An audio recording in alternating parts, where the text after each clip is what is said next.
The Disney Wish was everything we wished for and more. Hey everybody, I'm Ashley with Mini Adventures, and today we're talking about our cruise on Disney's Wish. This is our very first cruise ever, and today we're talking about what we learned, what we loved, and what left us wanting more. Okay, so let's start from the beginning. When we first arrived at the cruise port, we did the baggage drop-off. This was so convenient because we had quite a bit of luggage, and we were able to drop it off, then go park our car and figure out where we were supposed to go.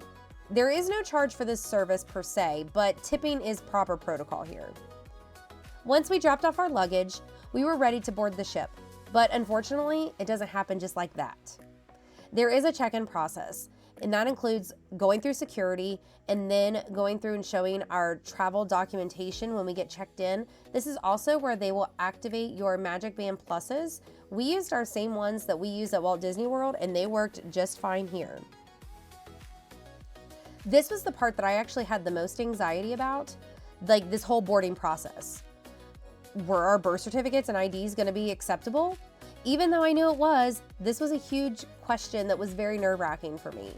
But this part was actually very organized and it went very smooth. The wait was a little longer than we had anticipated, but it wasn't horrible. Once we started to board the ship, it was such a surreal experience. It was like my eyes were seeing it and taking everything in, but this didn't seem like real life all at the same time. It's hard to put in words how amazingly surreal this all felt. Here we go. Oh, here we go. Oh my gosh.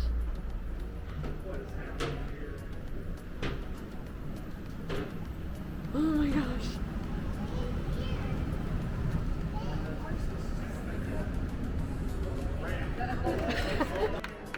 Hello. Family name? Daniels. Daniel's the excited? Yes. Disney Wish, please welcome aboard the Daniels family. As soon as we got on the ship, our room was actually ready. So our luggage was not there yet, but we could go up to our rooms. So we wanted to go and find where our room was and kind of explore our rooms a little bit and check out our verandas. That was awesome. Getting closer. This one, it has. Is this right here? Yes. Here we go. Look, see?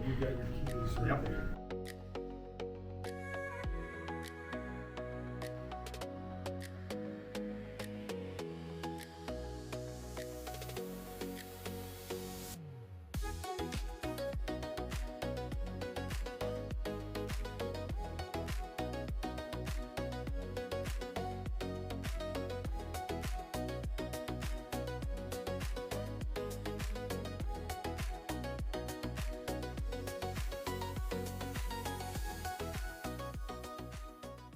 Waiting for?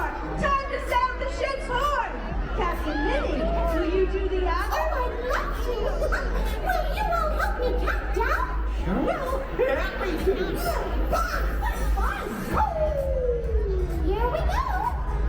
From 5, 4, 3, 2, 1!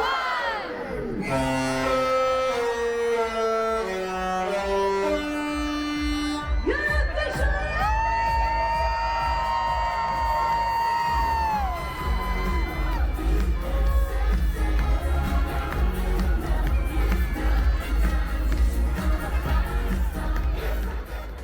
The first day I actually didn't get a ton of footage because I actually ended up getting a little bit seasick. And I was a little nervous too about being out and not being able to see any land and just looking out and only seeing water. That part, the idea of that kind of freaked me out, but in actuality, it really wasn't bad once I got out there. The seasickness though was a surprise. I really didn't think that it was going to bother me at all, and it didn't really mess with my stomach, but it did mess with my head, and it made me feel really off balance and wobbly and woozy. So I ended up taking some Dramamine and laying down, and when I woke up the next day, we were at Castaway Key.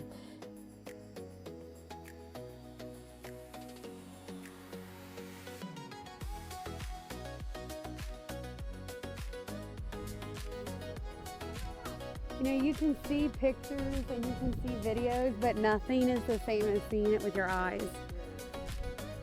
Like, because I've seen so many videos of this. Here I am making a video of this. but it's still like, it just shows that even if you've seen it a million times through a lens or on a screen, it's just not the same as seeing it with your own eyes.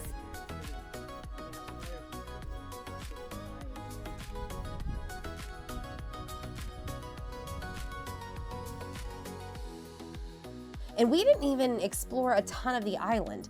Like, we just kind of went to the beach right off there in the front, and we just wanted to lay there to be able to see the ship and see the water and feel the sand, and it was beautiful. Like, I don't even like sand when I go to the beach. Like, I can't stand it on me or anything, and I had zero problem with this.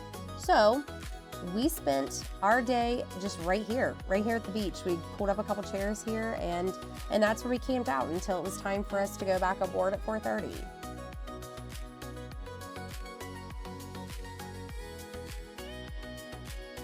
So on Disney Cruise Line, they have rotational dining, and they have different restaurants that are themed to their different movie IPs that they have. On this one, there was a Marvel restaurant, there was an Arendelle restaurant, and there was a 1923 restaurant. Now, some of the locations of our tables, I think, impacted a little bit of our experience, but overall, it was so amazing. The characters in the Arendelle restaurant felt a little far away from us, but I think that's from where our table was located.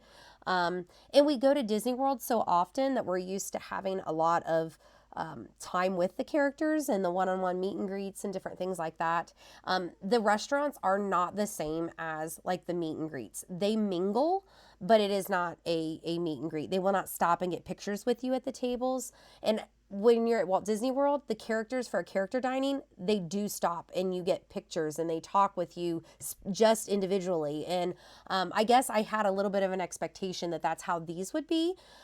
So I did have a little bit of a disappointment there, but the food was great. Our service was great. And honestly, Disney's entertainment is never anything but amazing. So these were definitely highlights of our day in the activities. And our absolute favorite activity was the pirate night. So we got all dressed up. This is something really cool that Disney Cruise Line does. They do this on all of their cruise ships. This was so fun and it was so cute and we loved it. But what was really amazing, and this is where the fireworks happen, is there is a second party that happens later. And that's where Jack Sparrow makes his appearance. And he comes out, as soon as Jack Sparrow comes out, then the fireworks go off.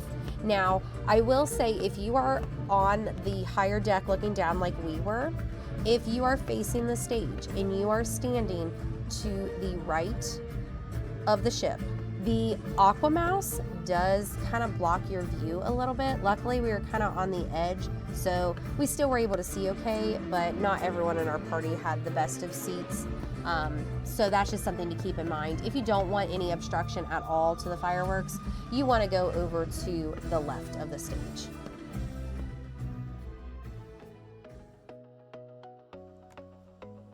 So another really cool thing that we did while we were on the cruise is we did the Bippity Boppity Boutique. A really neat feature with the cruise is that you have the option of doing Cruise Captain Mickey and Cruise Captain Minnie. My daughter opted to do Captain Minnie, and that was really neat because that's not an offering that they offer when you're in the parks. These appointments do tend to fill up fast, so as soon as your availability opens up for you to be able to book these things, I would suggest snagging that.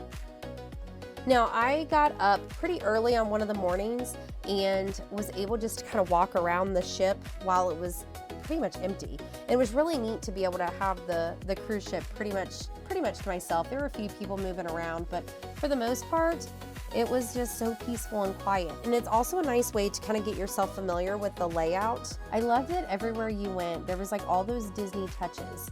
So while we were here to really embrace like the cruise experience, we wanted to do the cruise experience with that Disney magic. So this is the room that you walk into when you first enter into the cruise ship when they announce your names. And this is also where they do a good morning wake up call to everyone. I didn't even realize that that's what they were doing I heard the movie from Cinderella, so I thought the movie was playing, and it's actually the scene where the birds are waking up Cinderella, and they are trying to get her up out of bed, and they're like tweeting at her, and she's talking to them, and she starts singing "A dream is a wish your heart makes," and then this is what kind of wakes up the ship every morning, which was really a neat thing. So having like the Cinderella statue down there and seeing the cruise ship kind of come to life, and once it wakes up the ship, so to speak, all the lights come on, and that was like a really special thing. And there was only just a few people out there with me that even saw it, so that was really neat. And I suggest if you can be a morning person, that's definitely something that you want to get up for. So I am a huge Disney history nut. I loved 1923.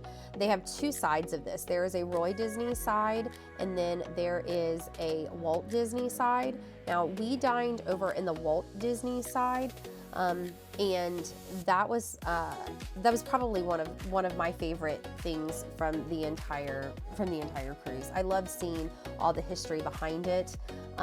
But another thing that I really enjoyed was seeing all of just the different nods to the design and how they came up with these things. This was the design, the concept art and the designs for the Disney Wish. So these are all the different swatches and color schemes, and there's the Cinderella statue prototype that they made. There's like the 3D printed deck layouts that they had designed. And so that was really neat, seeing how much goes into this, how intentional they are about every tiny little detail. And that's why we love Disney stuff, because they are all about the tiniest of details.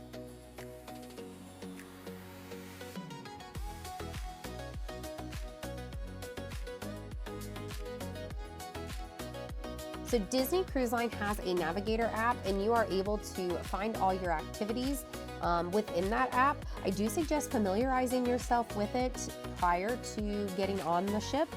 I failed to do so. I thought, well, I'm so familiar with the Walt Disney World, the My Disney Experience app, that I thought, well, this will be a piece of cake. It is laid out very different. So I relied heavily on the signage that was around. But what's nice is, you know, before you just start walking around trying to figure it out, you can kind of have your game plan before you even leave your room if you're able to look at it on your app.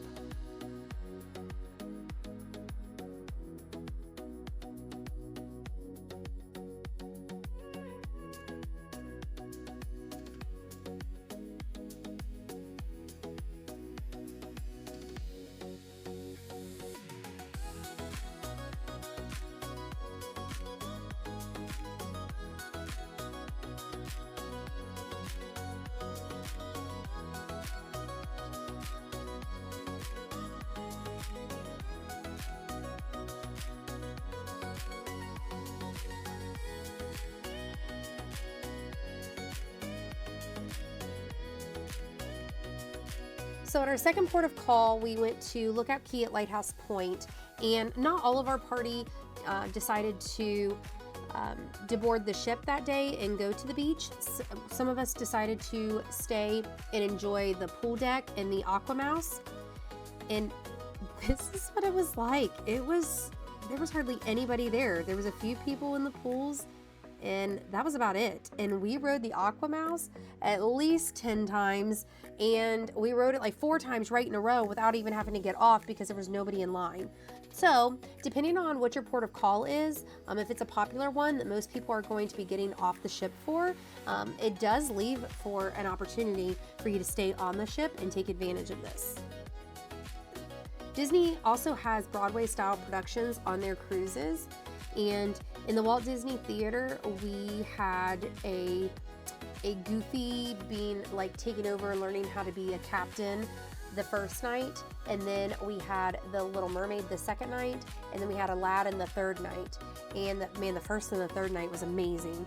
Little Mermaid wasn't my favorite, which is kind of a bummer to me because that's my favorite movie, but all in all, man, those were our highlights of our day. We loved going to the Walt Disney Theater and seeing those productions each night. Disney Wish, thank you for a great first cruise. We can't wait to see you again real soon.